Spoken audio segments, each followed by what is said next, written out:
People in the audience were just waiting for the next act, unaware that the tiny girl behind the curtain hadn't eaten in 2 days, and had slept on a bus stop bench the night before. Her clothes were worn, her shoes torn, but her eyes carried a kind of faith that you only see in someone who has lost everything, yet still believes. And when the stage manager whispered, "You're up next," she clutched her little wooden cross, took a deep breath, and stepped into the spotlight. The city looked different when you were small, hungry, and invisible. People rushed past without noticing the little girl and her mother, sitting on a cold sidewalk, wrapped in a thin blanket that did nothing against the winter wind. To most, they were just two more strangers in a world already crowded with problems. But to 8-year-old Ella, every passing day without a home felt like losing another piece of childhood. Their lives hadn't always been that way. There was a time not too long ago when Ella remembered waking up in her own bed, smelling pancakes from the kitchen, and hearing her mother hum hymns while getting ready for work. Then came the layoffs. The bills piled up. The electricity went first, then the water. They tried everything, selling their furniture, working odd jobs.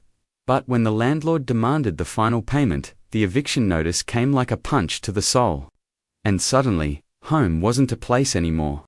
Just a memory. Nights became the hardest. The streets were loud and frightening. Strangers shouting, cars speeding by, footsteps that made sleep impossible. Ella would curl into her mother's chest, feeling her heartbeat like a shield. Her mother never cried in front of her, but Ella could feel the shaking in her breath. And when the hunger gnawed too deeply, she would whisper, voice trembling but steady, "When you feel scared, sing to Jesus. He hears you, baby." So Ella sang soft prayers in the form of tiny melodies, songs about hope, about safety, about a place where people smile for no reason except love. Singing didn't make the hunger disappear. It didn't bring back their home, but it wrapped her in a warmth no blanket could offer. A warmth she believed came from God, listening. One afternoon, their luck seemed the same as every other: empty pockets, tired legs, and the constant search for a safe place to rest. But then they passed a community center, and something caught Ella's attention: a poster taped crookedly to the glass door. "Open auditions today. Singers welcome."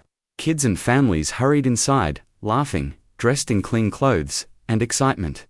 Ella stopped walking. She stared at the poster the way some children stare at toy store windows. Her mother noticed and tried to smile. "Sweetheart, that's not for kids like us." But Ella didn't move. Her little fingers slowly slipped into her mother's hand and squeezed, not in desperation, but in belief. Her mother knelt down so their eyes met. In her daughter's gaze, she didn't see brokenness. She saw faith. Faith so pure, it didn't know the meaning of giving up. Finally, her mother exhaled, standing again with shaky resolve. "Maybe this is the miracle we've been praying for," she whispered. They walked toward the doors. People stared, the worn clothing, the tangled hair, the exhaustion etched across their faces, but Ella didn't look away this time. For the first time in months, she wasn't scared. She wasn't hungry. She wasn't homeless. She was a singer, and somewhere deep inside, she believed Jesus would hear her again. This time, through a microphone, instead of the cold night air. The theater loomed over Ella like a castle built for giants. The doors felt heavier than she could lift. The bright lights behind the curtains, like the sun itself, waiting to judge her. Every step she took toward the backstage felt like walking across a tightrope stretched over an endless abyss. The hum of voices, the clicking of cameras, and the distant murmur of the audience pressed down on her tiny shoulders. She clutched her little wooden cross so tightly her knuckles turned white, and whispered a silent prayer: "Please help me do this right." People passing by glanced at her and whispered, "Who's that little thing? She looks like she hasn't eaten in days."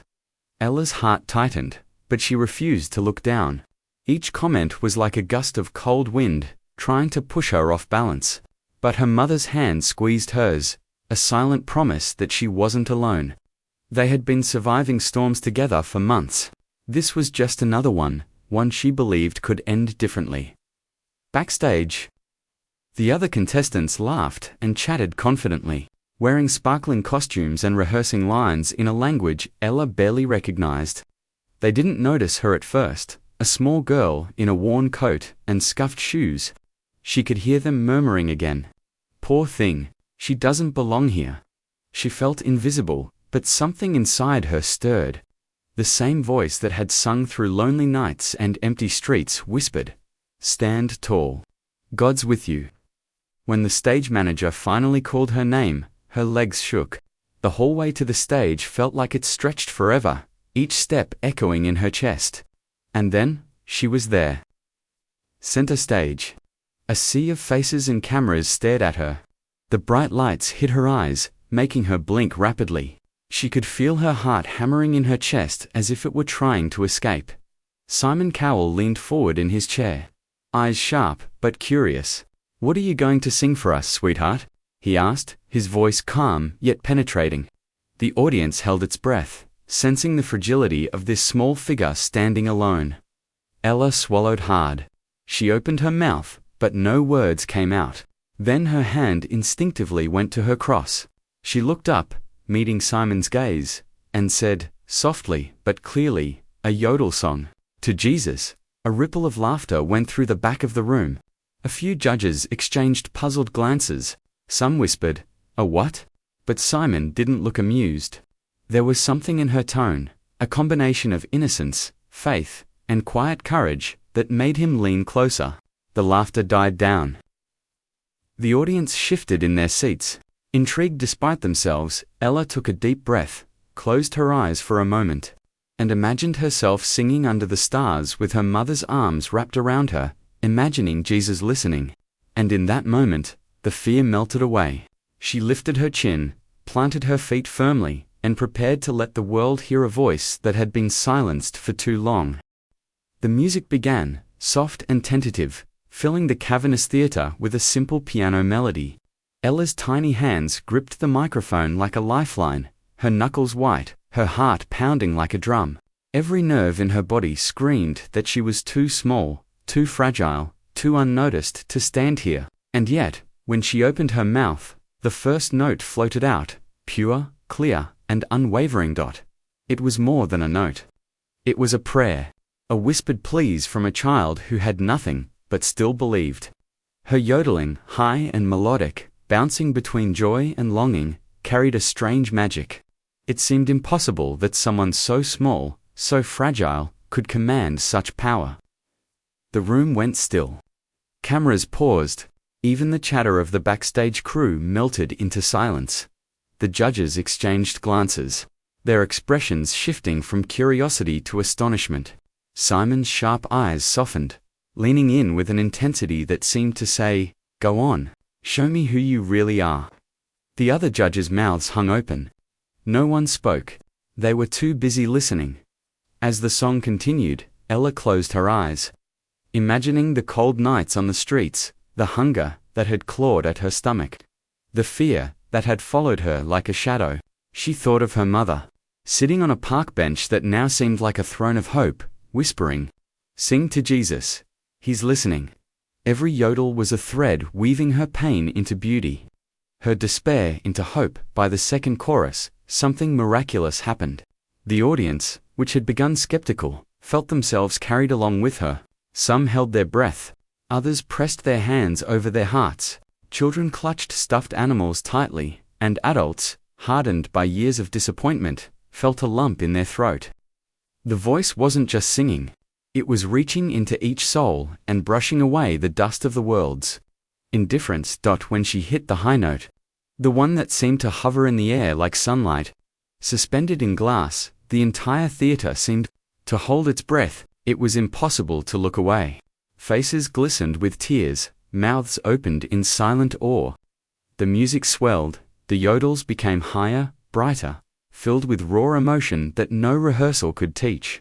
It was pure faith made audible. Simon leaned forward, his hand instinctively resting on the edge of the golden buzzer. He had heard thousands of acts, judged millions of voices, but this was something different. Something human. Something holy. Ella's tiny body shook slightly as she finished the last note, and the room stayed silent for a heartbeat too long, as if the world itself didn't want to break the spell. Then came the whisper of a breath. Then, another. And then the room erupted. Some stood, some cried, some couldn't even speak. Ella opened her eyes, seeing the awe in everyone's gaze, feeling for the first time that maybe she truly belonged somewhere. This wasn't just a performance. It was a miracle being sung in real time. The final note of Ella's yodel hung in the air, shimmering like sunlight on water. The theater was wrapped in a quiet so heavy it felt sacred. People blinked, as if afraid to break the fragile spell that had been woven by an 8-year-old girl standing alone on a stage. Every chest rose and fell in unison. Every eye reflected disbelief and awe.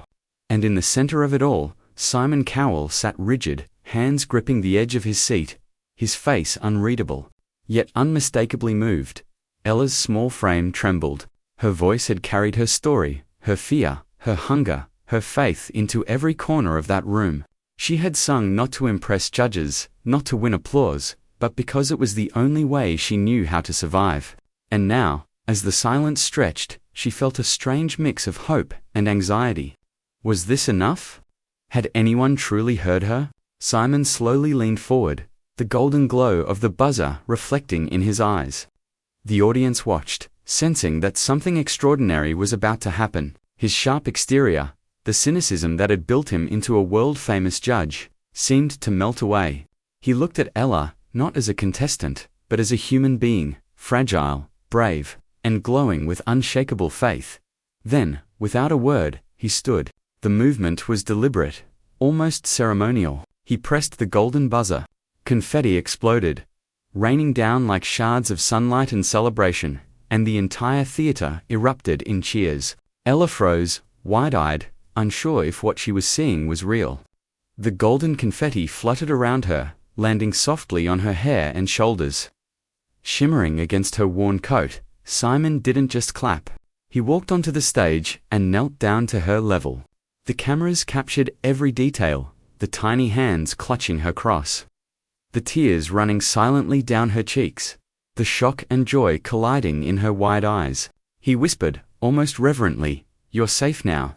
Her mother rushed forward, tears streaming down her face. She enveloped Ella in a hug so tight it seemed to anchor her little girl to the world again. For the first time in weeks, maybe months, Ella felt the weight of fear lift from her chest. The applause, the lights, the cameras, they didn't matter. What mattered was that someone, a stranger with the power to change lives, had seen her, truly seen her. The audience continued cheering, but Ella hardly noticed. She looked up at Simon again, her voice barely a whisper, "Thank you." Simon nodded, his own eyes glistening. He had judged thousands of performances, but never one like this. This wasn't just talent, it was raw humanity. It was faith embodied in a voice so pure, so unbreakable, it demanded hope. In that moment, the theater became more than a stage. It became a sanctuary. A place where an invisible little girl, who had wandered the streets with nothing but a prayer, was seen, heard, and celebrated. The golden buzzer wasn't just a ticket to the next round of a competition. It was a lifeline, a declaration that kindness, faith, and courage could change everything. As the confetti settled, Ella's eyes sparkled with something she had almost forgotten: hope. And with that hope, a new chapter began, one where the world could finally witness the miracle she had carried in her heart all along. The confetti had long settled, but the glow of that moment lingered like sunlight in Ella's heart. She no longer felt the chill of the streets, the gnawing hunger, or the constant uncertainty of where she would sleep. Everything had changed in an instant. Not because of fame, cameras, or applause, but because someone had chosen to see her, truly see her. Backstage, as the audience's cheers faded, her mother held her hands tightly, tears streaming down both their faces. "Ella," she whispered, voice trembling, "look at what you've done. Look at how far your voice has carried you." Ella's lips curved into a small, shy smile, still clutching her little wooden cross. She had sung for Jesus, as she always had, in the quiet of the night, never imagining that the world itself would stop to listen. The golden buzzer had not only secured her a place in the next round of the show, but it opened doors that had seemed permanently closed. Social workers, volunteers, and kind strangers stepped in, offering her and her mother food, a safe place to live, and the chance for an education. For the first time in her life, Ella could think about tomorrow without fear. She could dream about it every day afterward. Ella continued to sing, sometimes softly at home, sometimes boldly on stage, but always with the same humility and faith that had carried her through the darkest nights. She sang, not for applause or recognition, but to inspire. To give hope to children who might be walking the same cold streets she had once wandered. Her voice, once a fragile thread of survival, became a beacon for those who had lost their way. Even Simon, who had witnessed thousands of acts, would later say that Ella had reminded him of the true power of talent, the power to touch hearts, to move souls, and to spark change. In her presence, he realized that sometimes the smallest people carry the biggest messages. Ella had no grand plans, no expectations, and yet she delivered a miracle that no one could ignore. Months later, the little girl who once slept under streetlights walked into a classroom with clean shoes, a backpack full of books, and a smile that radiated pure hope. The memory of the stage, the golden buzzer, and the applause remained with her. But what mattered most was that she finally had the chance to grow, to learn, and to shine without fear. She sang in church choirs, school performances, and even at small community gatherings, always the same yodel, always the same heartfelt devotion, always a prayer made audible. Ella never forgot the nights she and her mother had spent huddled together, singing softly under the stars, and she never forgot the day someone chose kindness, faith, and belief over indifference. That day, she learned a truth more powerful than any note she could ever sing, that even in the darkest circumstances, a single act of compassion can change a life forever. Her story spread far beyond the stage. People from around the world were inspired by the homeless little girl who sang to Jesus and touched hearts everywhere. But for Ella, the true miracle was simple and enduring. She had found a home, safety, love, and a chance to bring light to others. And so, every time her voice rang out, it carried not just music, but hope, faith, and the reminder that sometimes the world needs the courage of a small child to remind it of its own humanity.